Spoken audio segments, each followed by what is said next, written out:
Hello and welcome to Your Story Stinks, Episode 8. This time we're going to be talking about My Hero Academia. And honestly, I don't know how to really describe this series. In fact, I sat down and I tried to formulate what the problem is, and it's uniquely bad in a way that I haven't talked about yet. So, the best way I can describe it, in my opinion, is it does everything right, and then it takes a sharp right turn and does everything wrong. It's unique because so far all of the things I've talked about have fit into one of two categories. Either they're bad starting out and never get any better, meaning the idea is bad, or the concept of making the idea is bad, or there's just nothing there to work with, or the writer is clearly not capable of developing the idea, something like that. Or it goes bad because the writer is a victim of their own success, where all of their bad habits start going through because nobody's around to tell them no, or you have a problem where the writers start focusing on the wrong things, so you end up with all of the minor things kind of overtaking the good parts. My Hero Academia is weird because it literally does everything right in an almost by-the-book sense, and then it immediately takes a sharp right and just jettisons everything that it was doing correctly. Now, I should clarify that when I say it's unique, it's not entirely unique. It's unique in that it takes a sharp right turn and gets bad. It's not so unique in that it takes the turn to begin with, because the trend in manga at the moment is to have series that start as one thing and then 200 chapters in just jettison everything and turn into something completely different. So, for example, Attack on Titan starts as a fairly standard, cynical, kaiju fighting series about humans fighting giants that eat humans, and then it turns into a treatise on humanity and what it means to be human, and it just gets weird and esoteric, and it just doesn't make a whole lot of sense. Jujutsu Kaisen is another one, which starts out as a very standard, school fighting manga, and then decides actually the apocalypse happens, and now it is Battle Royale. It doesn't make a whole lot of sense. Blue Exorcist is another one that has this problem where it's again, pretty standard school fighting anime, and then it turns into actually this is about demons and the devil and resurrection and time travel, and it just falls apart as a mess. So like I said, it's not unique in taking the right turn. It's unique in that it starts off with a wonderful premise and great writing and great characters and a lot of great setups, and then just completely wastes all of it. All the other series I've talked about had flaws to begin with. My Hero Academia is unique in that it starts off as almost a perfect series in the sense of what it wants to be. If you were trying to sit down and distill what makes the perfect kind of shonen anime for this era, I guess you could say, you would probably come up with something like My Hero Academia. And so that's why it's so weird when it's suddenly halfway through just completely wastes everything that it's built up, and we'll get to that. So before we really get into it, we need to discuss essentially the setup of the world and the setup of the series, and the premise that kind of puts everything in motion. So, the setup is that this is a world where everyone has superpowers. Like, every single person is born with some kind of superpower. Some are extremely powerful, some are not very powerful at all. So, you might be born with the ability to fly, or you might be someone who is born with the ability to spontaneously generate lima beans. Who knows? It's basically roulette. And in this world, obviously, where everyone has superpowers, this creates a superhero style universe where there are heroes and villains. And the main Superman, Captain America style hero of this world is a man named All Might, who is your stereotypical, overwhelmingly good paragon figure in that he's super strong and super fast, and he flies, and he's invulnerable. He's been so powerful and doing such a good job that basically no one else is needed.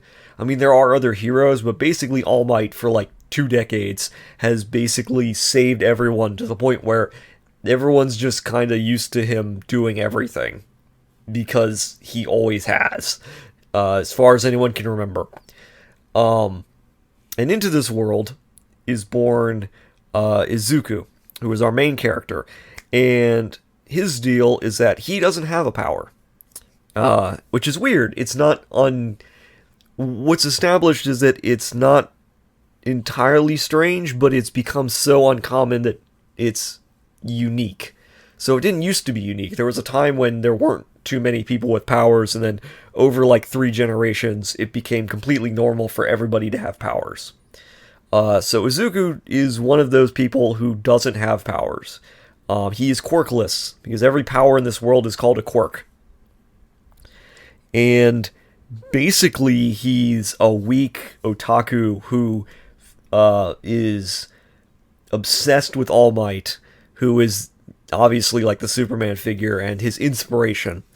And so one day the two cross paths, and it turns out that All Might is dying, or at the very least he's losing his powers due to a fight with his great enemy All For One, whose power is that he steals other people's powers. And so All Might's like, I need a successor, and I'm gonna give it to you. And he does.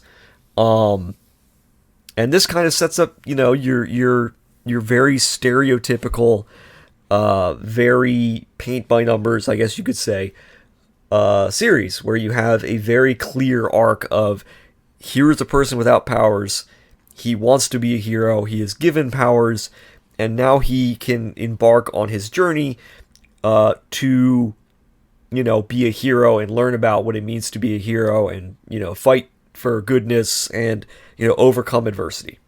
It's a very clear, basic setup, and it works. One of the things that the series does very well in the beginning is it doesn't overcomplicate things for the sake of overcomplicating things. It understands that there's nothing wrong with doing something that other people might have seen before if you do it very well. Now, having done this, the series then sets up lots of side characters, because this is a bit of an ensemble series, which isn't a bad thing. And all the side characters are varied and all work very well, I think. So, for example, you have Katsuki, who is a bully kind of figure who always looks down on Izuku because he's always been quirkless, and now he has a quirk. And his arc is basically that he starts off as a homicidal maniac, essentially, who is willing to risk murdering his classmates, despite attempting to be a hero, because this is a world that apparently has no kinds of, psychological evaluations at all. And that comes in later when there's a serial killer, and it turns out that the serial killer used to go to the same school as all of our protagonists, and then was like, actually, heroics is bullshit, I'm gonna go murder heroes for a living. And then he does, because apparently no one in this world has ever heard of psychology as a discipline, or thinks that it's at all important to screen the people who you are training to be your police force, essentially. And we'll get into why all that kind of doesn't work later. But anyway, so you have him, you have Uraraka, who is a, like, awkward teenage girl who believes in him, and I guess is our main love interest, I suppose. You have Todoroki, who is, like, family issues all the way down, and they deal with, like, abusive parents and expectations, and that's all done very well.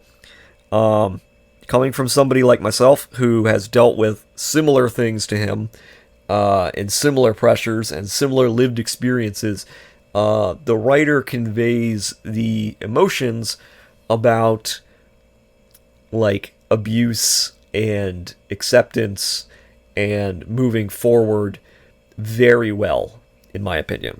Some people might disagree with that, and that's okay. I'm just speaking from personal experience on that one. That it feels very good and very genuine, and it feels very well done and nuanced. Like I said, it does almost everything very well in the beginning.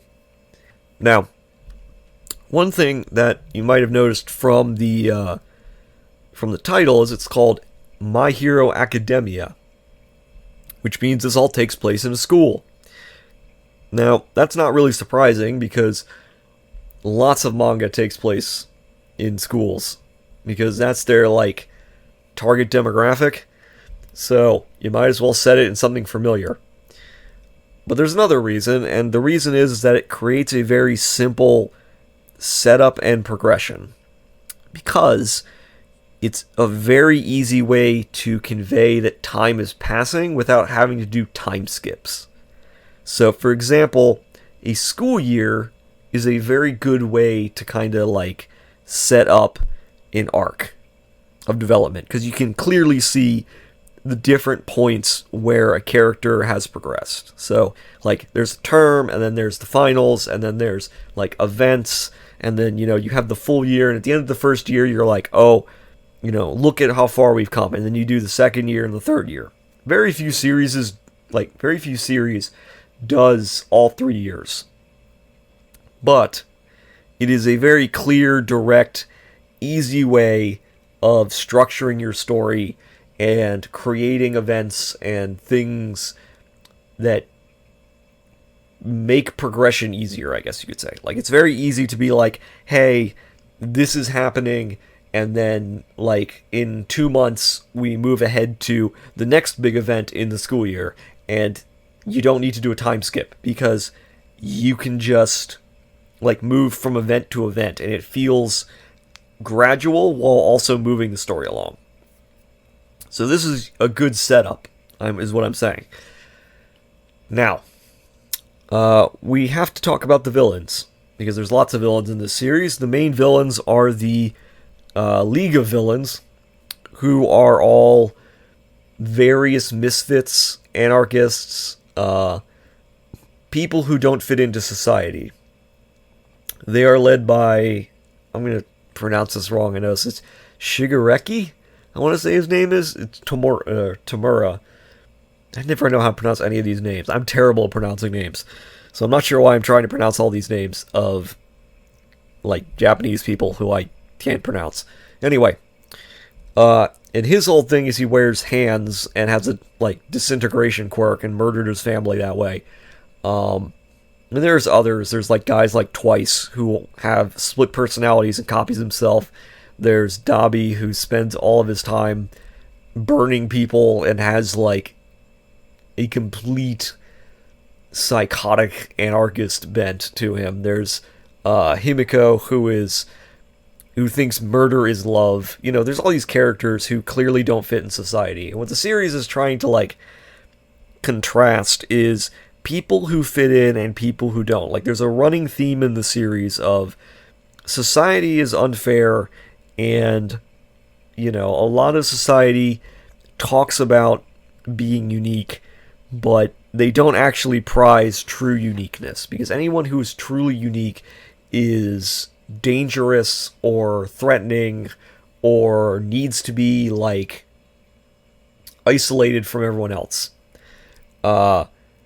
And there's a lot of repetition about how society is sick and how society is cruel and unfair and how it needs to be destroyed and all this other stuff.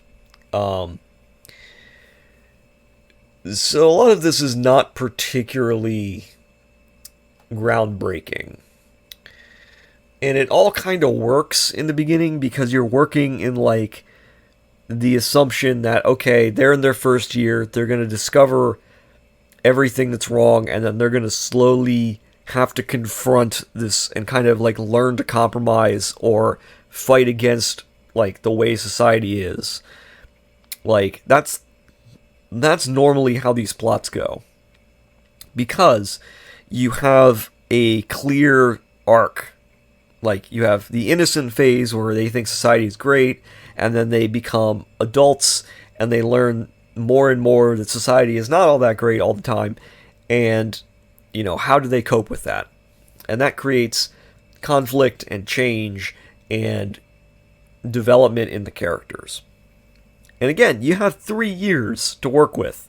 Okay, it's called My Hero Academia, and they're in their first year. You have 3 years of high school to work with. Okay? Except, the series goes off the fucking rails at like halfway through their first year, and it turns into Watchmen. Okay, so those of you who don't know what I'm talking about, Watchmen is a late 1980s comic by Alan Moore, and it's essentially the guy who created the archetype of the anti-hero, but it's a very bleak political comic about 1980s conservatism. It's a very, like, all of the characters are flawed, all of the heroes are bad people, and they're intentionally bad people. It's a comic about not having heroes and how if you make anyone into a hero, they will disappoint you and probably betray you once they get into power. It is a direct commentary about Reaganism and Thatcherism and superheroes and everything else, and politics and gender identities, and it is a very political comic. And My Hero Academia starts off as a lighthearted, mostly bubbly hero, like student to hero comic, or like manga. It's so much, like, the tone of My Hero Academia is mostly positive.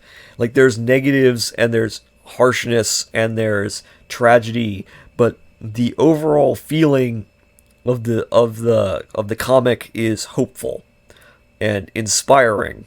And then it just makes a right turn and decides that actually society is now going to collapse. People are living in burnt out buildings. The government has been destroyed. There's just people doing whatever in the streets.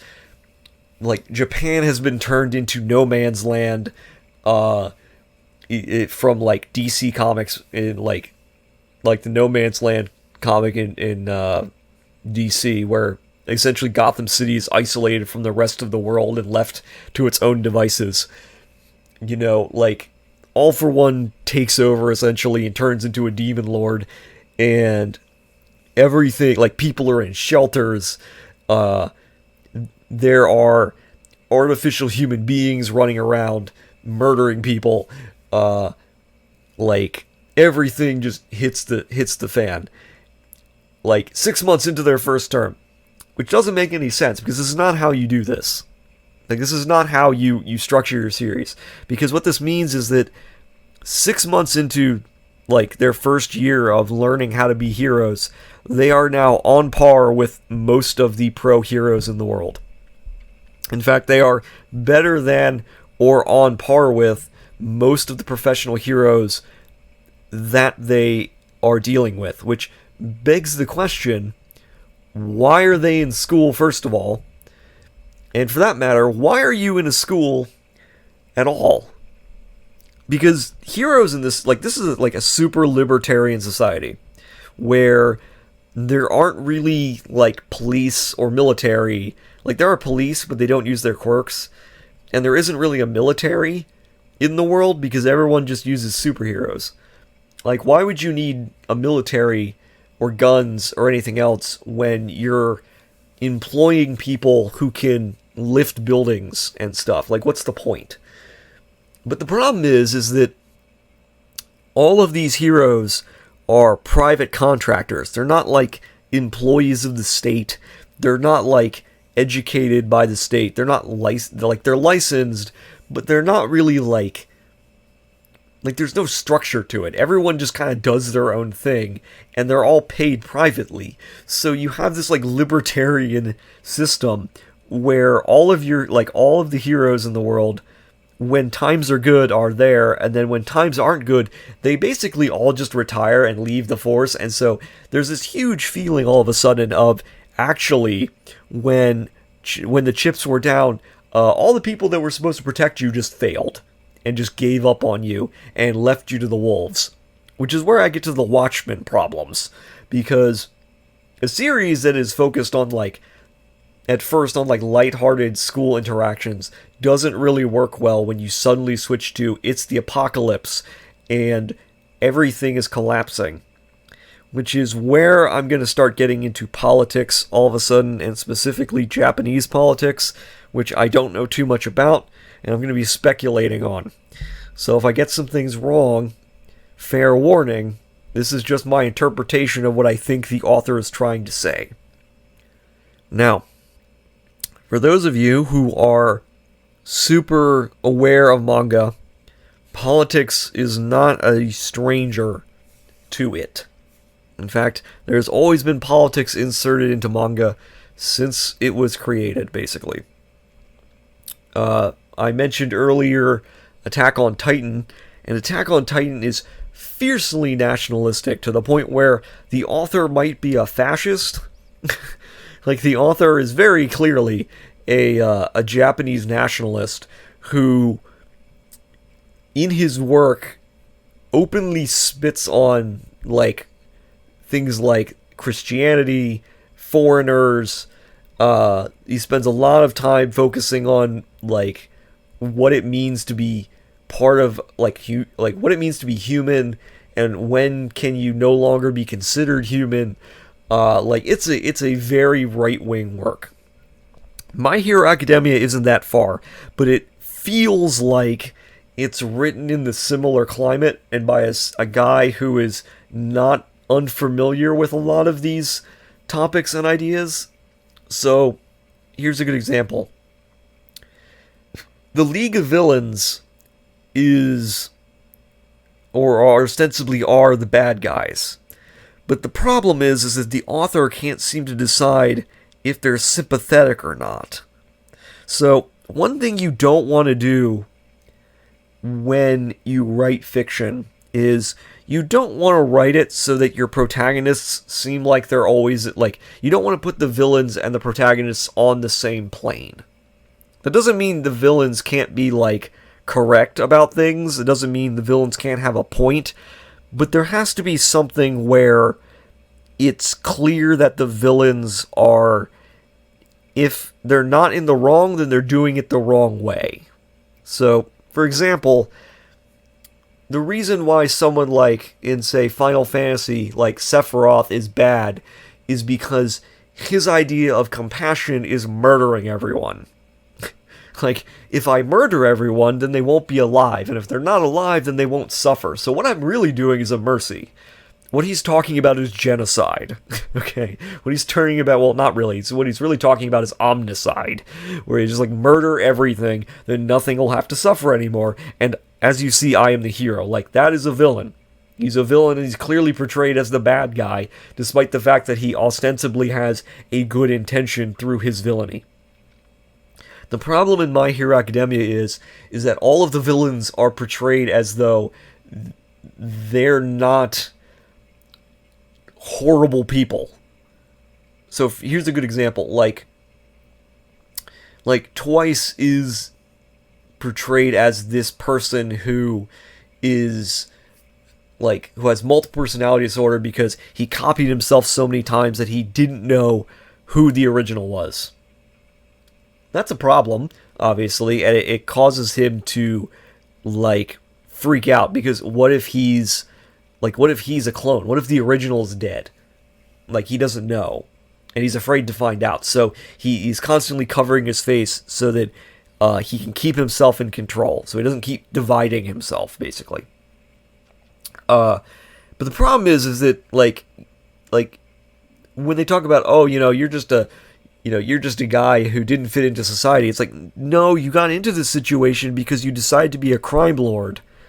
Like, his backstory is, I could copy myself, and I realized that I could rob everywhere all at once. And so I did, except then all of my clones started fighting each other because they all wanted to be in control, and then started murdering each other, and I'm the last survivor. Like, you got what you deserved, my guy. Like, you decided on your own without being coerced that you were going to be a criminal, and as a result, you ended up the way you are.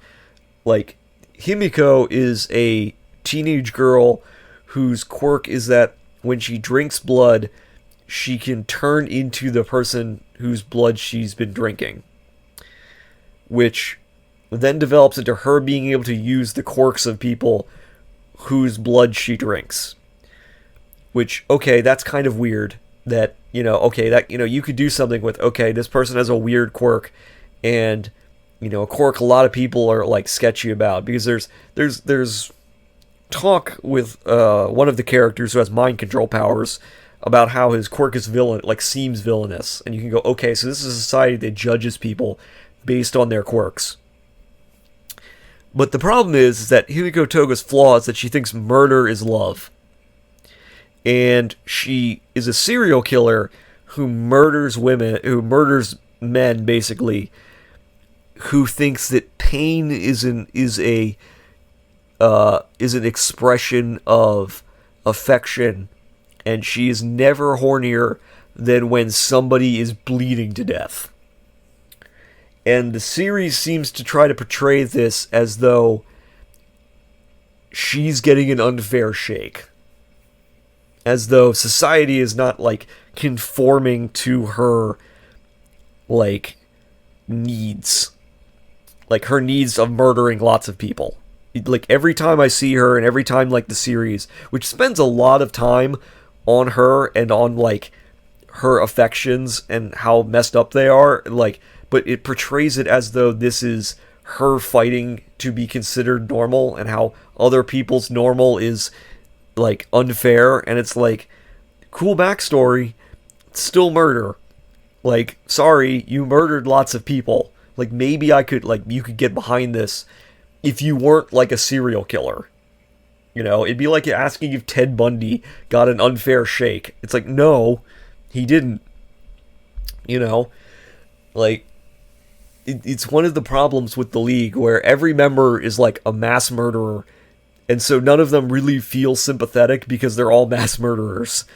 Even, like, Dobby, who is crazy, you understand why he's crazy, and, like, why he became what he did, but he's still a mass murderer. He's still willing to literally burn down society and kill millions of people, possibly, just to deal with his own personal problems. And it's like, that's not, like, it's really hard to be sympathetic to a guy who thinks that his daddy issues and his abuse means that he's totally okay with, say, incinerating lots of innocent people. Like, that's the problem. That's the problem the series keeps running up against. But the other problem is that, like, we get into the concept of the bigger the scope, the bigger their problems, which I've talked about before with Harry Potter and others, where the bigger your scope of the series, the more questions you have to ask, and the more questions you ask, the harder it becomes to, like, keep everything narratively consistent. Now, you may be going, well, okay, this is a world that's kind of like ours. It takes place in Japan. Japan has suffered what is essentially a mass terrorist attack / insurrection, where the government essentially collapses all over the country. It's pandemonium. People are living in destroyed buildings like it's the end times, like it's Fallout. What's the rest of the world doing? And they answer this question, but it's a really stupid answer. So, first and foremost, All for One is like seen as this guy behind the scenes, but it's like, okay, he's manipulating villain groups around the world to cause trouble so that nobody will interfere with Japan. The number one hero of America, who is also inspired by All Might, because everyone must be inspired by All Might in this series, dies fighting Tomura. And like, this is the context for them going, well, now because we've lost this one person, we can't risk invading Japan and saving Japan. So you're just on your own, Japan. And when you realize that the series, like this concept of, okay, like all these different pieces start falling together into a narrative, it feels like, where it's like, Japan is hyper, like, libertarian. There is, like, delinquency and degeneracy, and this is going to cause the destruction of the Japanese state. And then, like, the people who are in charge of protecting Japan are all going to fail, and all of the people from outside the country are not going to stand up and support Japan. And so, like, Japan's, like, military and police forces are not going to be enough. And you're like, okay, is the point that the author is trying to make that, like, is this all supposed to be an allegory for Japan, like, post-war Japan, where Japan doesn't have a military because the United States takes care of it, and they're on their own in a world of dangerous threats, and so what they really need to do is remilitarize and create a society where, like, people who are strong defeat people who are, like, insane and, like, degenerate? Is that where we're going with all this? Because I really hope that's not where we're going with all this. But it feels like that's where the pieces are being, like, inserted one after the other, where it's like, society ends, everybody who's in charge, who is ostensibly been trusted with everybody's protection, fails or gives up.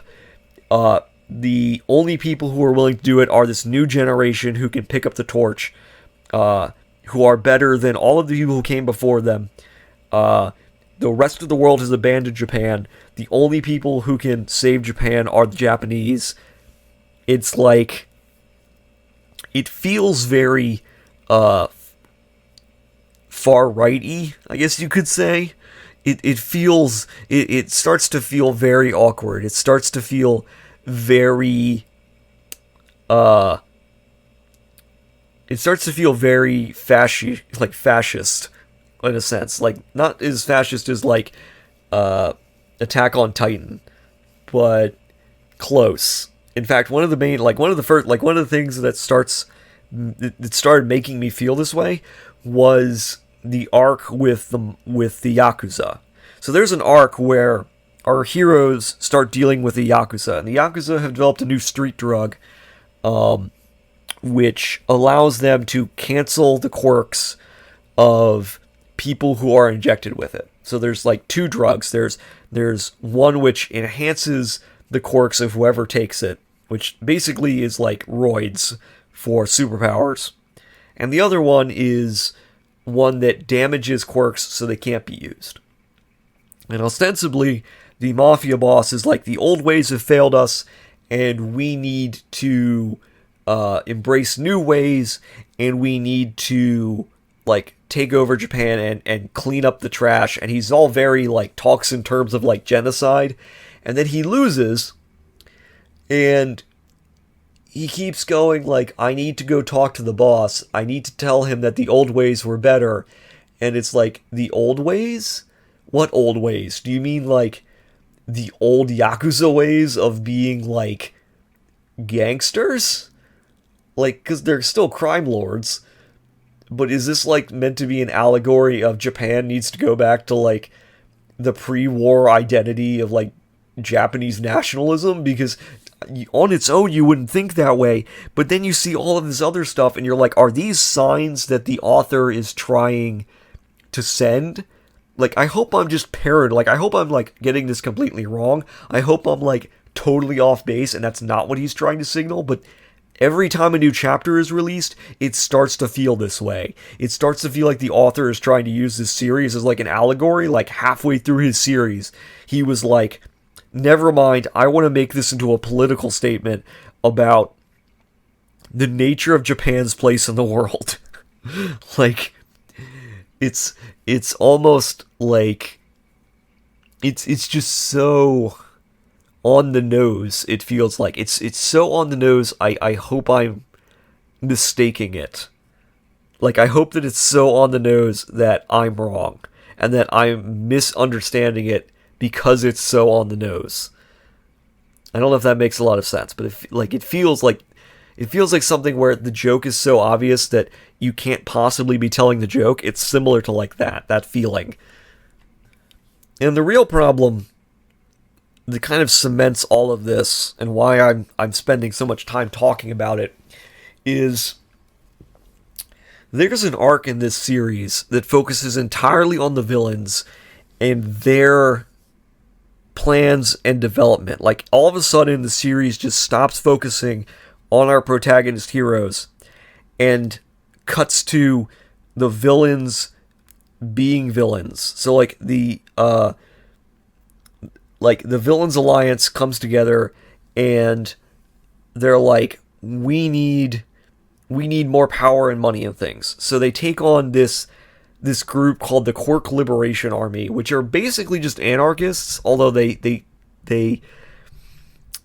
couch it in terms of like personal liberation, but in the end it's just, I want the freedom to use my quirk whenever and oppress other people. So like their whole ideology is like, if you have an explosion quirk, you should be legally allowed to just blow people up. That's their whole ideology. It is blatantly anarchist. It is blatantly extreme left-wing. And they are defeated by Tamura and his organization of villains. Like, the League of Villains defeat him, and they all are like, actually, this crazy guy who wants to literally kill everybody in Japan is actually our that's the guy we're going to sign we're going to hitch our wagon to. This is the guy. This is exactly who I want to support. And what I really hope is that this isn't going to turn to a thing where, like, if the Quirk Liberation Army was not so obviously I don't want to say a front, but like, if they weren't just a embodiment of like a caricature of anarchists, and like, if they're not, like, I really hope they're not just like a metaphor for anarchists, because if that's the case, then it feels like our protagonists are like the right-wing conservatives who are going to save Japan by putting down all of this deviancy and reinstating law and order, which will protect the good people who are not going to be oppressed by these left-wing radicals who want to do whatever they want. Like, they need to be restrained, you know? Like, that's what it, like, I really hope that's not what this is going for, and that I'm reading too far into it, and it's just bad writing. But it doesn't feel like this. It feels like every time we learn something new, it feels like it's just metaphor after metaphor that's like slotting together and becoming like one thing, and it's uncomfortable in a way that it's hard to describe. I should also point out that, again, these are all characters who are in their first year. They have had that like 6 months worth of training, and they're already better or as good as the best heroes in Japan. Sometimes better. Okay? And it's weird because it's no longer about heroes half the time. It's no longer in a school. These are not students dealing with school things, which makes you wonder, why did you set it in a school? Why is this happening with like first year students? Like, if you wanted to write a series like this, if you wanted to write like a series about people who are idealists in school and they want to get out and do the right thing, and then they get out in the real world and they're worn down by it, and then society collapses right like when they're getting their bearings, and they have to deal with it. Like, if you want to write that series, you can. Okay? The way you write that series is you make it about a bunch of heroes who are about to graduate.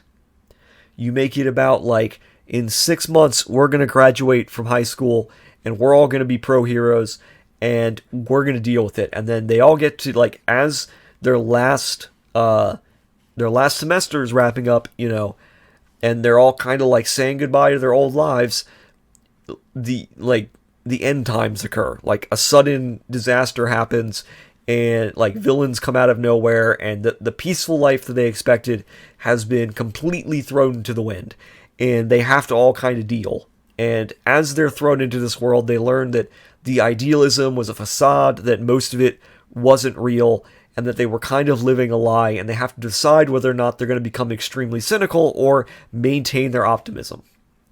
That's how you write this series. That's how you write, like, what they're trying to write. That's how you write, like, every other cop movie or show that has ever been written, basically. Because that's what it seems like they want to be writing right now.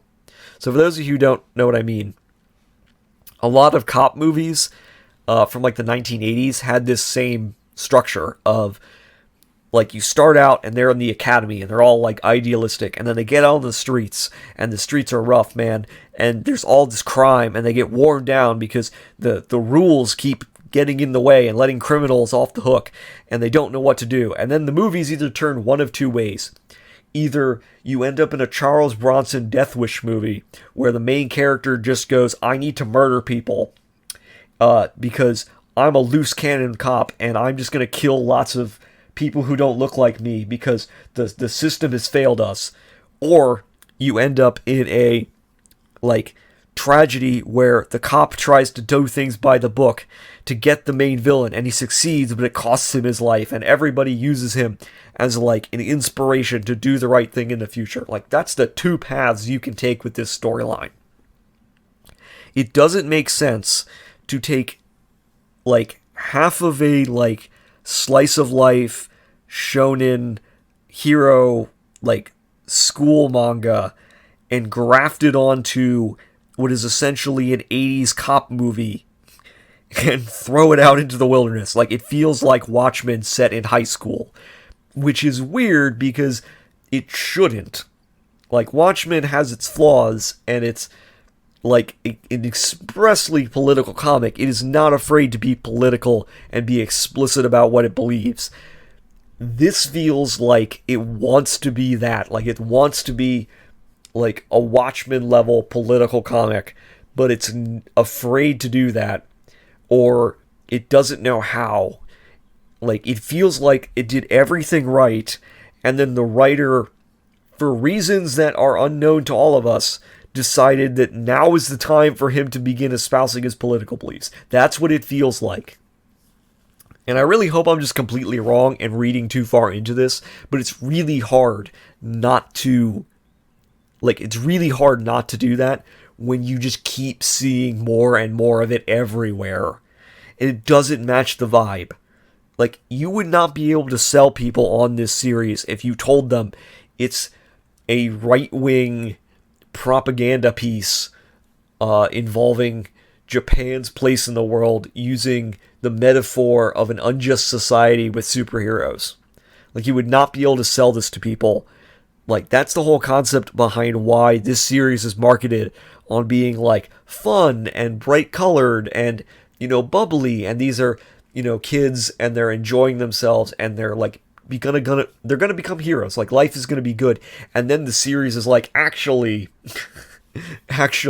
we're just gonna throw some dark, gritty, like, 1980s stuff in here, and it's gonna turn into a post-apocalyptic, like gritty political drama. Basically. Like, it doesn't make any sense. It is absurd in many ways. But anyway, I don't have anything else to talk about with this. This is just my views and why My Hero Academia is just kind of like turned in the wrong direction and just completely crapped all over itself. And it's just kind of wasted a perfectly good setup and like a perfectly good series. Like, it was good to great for like the first half, and it just has collapsed into awfulness, and it's just so sad. But anyway, the story stinks. See y'all next time.